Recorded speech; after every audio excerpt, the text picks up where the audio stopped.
Hello दोस्तों, smart computer classes में आपका स्वागत है।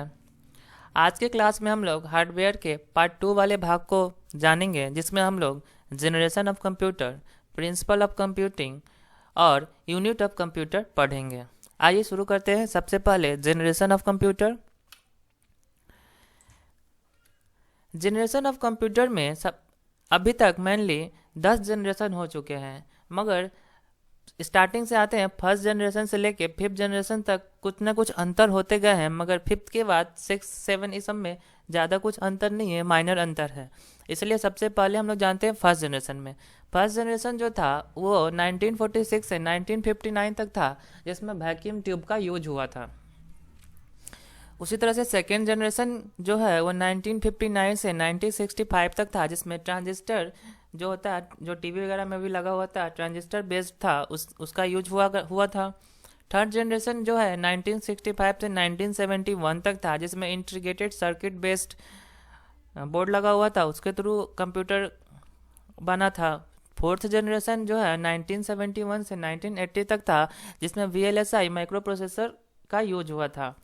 और फिर फिफ्थ जनरेशन, जिसमें पीरियड था 1980 से अभी तक, फिफ्थ से 6, 7, 8 सब में यही ULSI माइक्रो प्रोसेसर का ही यूज हुआ है। आइए फर्स्ट जनरेशन यानी सभी जनरेशन्स को एक का करके समझते हैं। देखिए, ये है फर्स्ट जनरेशन। जैसा कि आप जानते हैं, इसका पीरियड 1946 से 1959 तक था और इसमें वैक्यूम ट्यूब का यूज हुआ था। ये अनरिलायबल था, मतलब ये उतना ज़्यादा विश्वसनीय नहीं था उस समय। ये सिर्फ और सिर्फ मशीन लैंग्वेज को ही सपोर्ट करता था। ये बहुत ही ज़्यादा कॉस्टली था, यानी कि इसमें इसको बनाने में बहुत ज़्यादा ही खर्च होता था।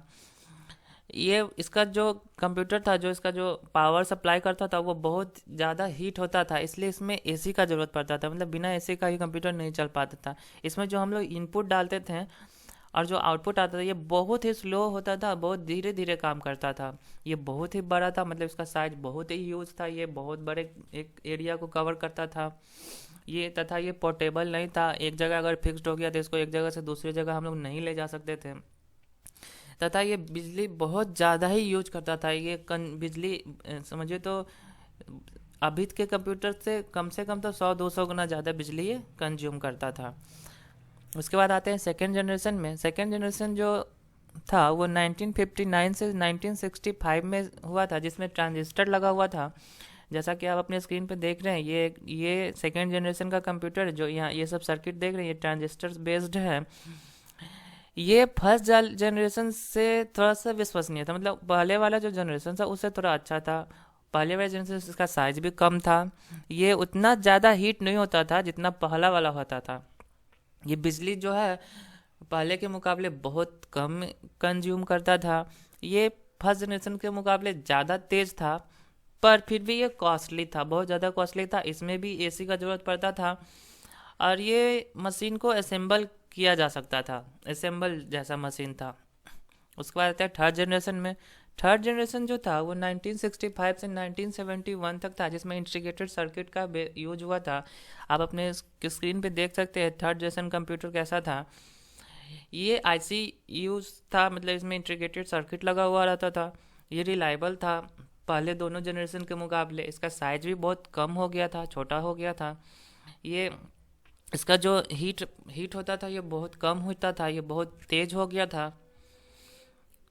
ये कॉस्टली तो था ही, इसमें भी एसी रिक्वायर्ड था और ये बिजली पहले वाले दोनों जनरेशन के मुकाबले थोड़ा कम यूज होता था। और ये हाई लेवल के लैंग्वेजेस को सपोर्ट करता था, मतलब जितना ही अभी भी ये मशीन लैंग्वेज ही सपोर्ट करता था, मगर हाई लेवल का ये सपोर्ट करता था लैंग्वेज। फोर्थ जनरेशन कंप्यूटर 1971 से 1980 तक था। इसमें VLSI टेक्नोलॉजी यूज हुआ था, जिसको VLSI माइक्रो प्रोसेसर कहते हैं। ये बहुत चीप था, मतलब कि इतना इसका कॉस्ट ज़्यादा नहीं था। इसका कॉस्ट उतना और जो 3 जनरेशन से उससे कम था। ये पोर्टेबल था और रिलायबल भी था, मतलब ये विश्वसनीय भी था और एक जगह से दूसरी जगह ऐसे आसानी से ले जा सकते थे। इसको हम लोग पीसी की तरह यूज कर सकते थे। ये बहुत साइज़ में बहुत छोटा होता था, इसमें एसी का कोई ज़रूरत नहीं होता था। ये बहुत ही अच्छा डेवलपमेंट था नेटवर्किंग के लिए भी। और ये काम करने में बहुत ही ईजी हो गया था, मतलब काम भी ईजी होता था और ईजिली अवेलेबल भी हो गया था।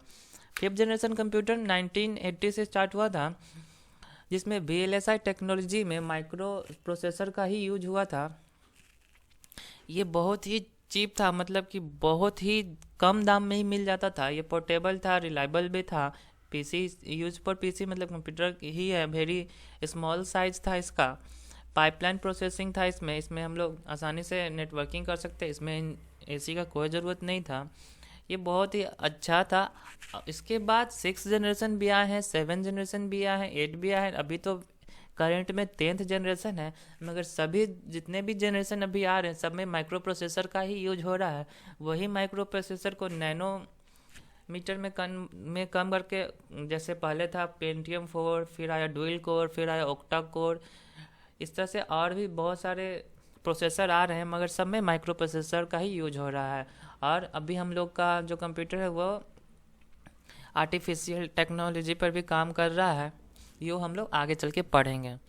अब आते हैं हम लोग प्रिंसिपल ऑफ कंप्यूटिंग में। प्रिंसिपल ऑफ कंप्यूटिंग किसको बोलते हैं? इसमें मेनली 5 चीज़ें होते हैं। इनपुट होता है, स्टोर होता है, प्रोसेस होता है, आउटपुट होता है और कंट्रोल होता है। यानी कि अगर इनपुटिंग में हम लोग देखते हैं कि ये डाटा को एक्सेप्ट करता है, स्टोरिंग में ये स्टोर जो होता है डाटा को, एक्सेप्टेड डाटा को स्टोर कर लेता है। प्रोसेसिंग में ये प्रोसेस्ड करता है डाटा को। आउटपुट में ये डाटा को जो होता है गिव रिजल्ट देता है जैसा हम लोग चाहते हैं।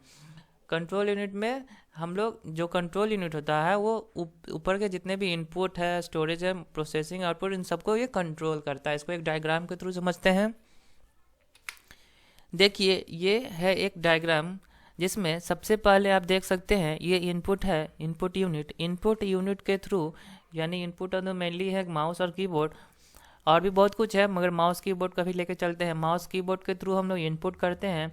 ये इसके बाद कंट्रोल यूनिट में जाता है। कंट्रोल यूनिट के बाद ये मेन मेमोरी में जाता है। मेन मेमोरी के बाद ALU में जाता है अगर उसका काम है तो। उसके बाद ये हम लोग को रिजल्ट देता है और इसको हम लोग सेकेंडरी मेमोरी में स्टोर भी कर सकते हैं। मेनली ये काम कैसे करता है? तो इनपुट यूनिट में हम लोग कोई भी डाटा डालते हैं। मान लीजिए हम 4 + 6 डालें, तो ये हम लोग तो लोकल लैंग्वेज में डालें, ये उसको मशीन लैंग्वेज यानी बाइनरी नंबर में कन्वर्ट करके कंट्रोल यूनिट के पास भेजता है। कंट्रोल यूनिट उसको ALU के पास यानी अर्थमेटिक लॉजिकल यूनिट के पास भेज देता है। अर्थमेटिक लॉजिकल यूनिट का काम है उसको जोड़ देना। अगर हम प्लस का साइन दिए तो वो 10 जोड़ देता है और यही 10 जो है ये आउटपुट में हम लोग को, फिर इसके बाद आउटपुट के पास ये 10 मशीन लैंग्वेज में आता है, मगर आउटपुट जो मॉनिटर होता है वो हम लोग को उसको लोकल लैंग्वेज में कन्वर्ट करके दिखाता है। इन सारे डाटाओं को हम लोग सेकेंडरी मेमोरी यानी हार्ड डिस्क में सेव कर सकते हैं। मेन मेमोरी यानी जो रैम होता है, रैम क्या करता है किसी भी डाटा को उतना ही देर तक स्टोर करके रखता है जितना देर तक हम उस पर वर्क कर रहे हैं।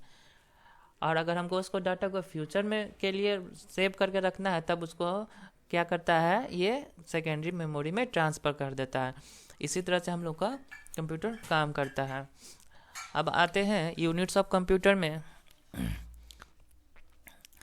वही यूनिट्स ऑफ कंप्यूटर भी उसी तरह से है, ये 6 है, सेम प्रोसेस है जैसे वो था प्रिंसिपल ऑफ यूनिट, वही सेम इसमें भी है। इसमें इनपुट यूनिट होता है, आउटपुट यूनिट होता है, स्टोरेज सेंट्रल और ALU और कंट्रोल यूनिट होता है, जैसा कि आप डायग्राम में देख रहे हैं। सेम ही डायग्राम है, बस इसमें हम लोग थोड़ा सा इसको डिवाइड कर दिए हैं कि यहाँ से डेटा इनपुट यूनिट के थ्रू जाएगा, उसके बाद ये कंट्रोल यूनिट में जाएगा। अगर अर्थमेटिक लॉजिक यूनिट का काम है तो यहाँ से जाएगा।